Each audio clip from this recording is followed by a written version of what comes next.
రేవంత్ వ్యాఖ్యలకు కౌంటర్ ఇస్తున్నారు గులాబీ నేతలు. కృష్ణా గోదావరి ప్రాజెక్టులపై చర్చకు తాము సిద్ధమని తెలిపారు మాజీ మంత్రి హరీష్ రావు.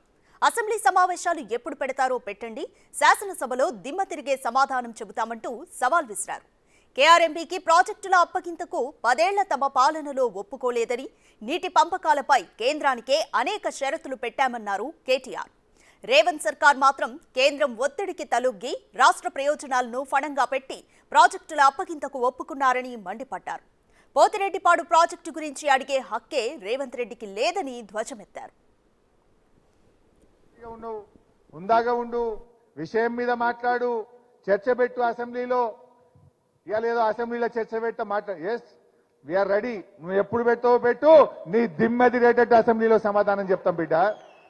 గతంలో మా కేసీఆర్ గారు ఇదే అసెంబ్లీలో పవర్ పాయింట్ ప్రజెంటేషన్ పెడితే మేం ప్రిపేర్ కాలేదని ముఖం చాటేసి పారిపోయింది నీ కాంగ్రెస్ పార్టీ. బట్ మేము అట్లా పారిపోం, నీ దిమ్మ తిరిగే సమాధానం చెప్తాం. మేము తయారుగా ఉన్నాం. నువ్వు చేసిన తప్పును తెలంగాణ ప్రజలకు అర్థమయ్యేటట్టు అసెంబ్లీ సాక్షిగా నీ సంగతి ఏందో బయట పెట్టామని చెప్పి మనం చేస్తా ఉన్నాం.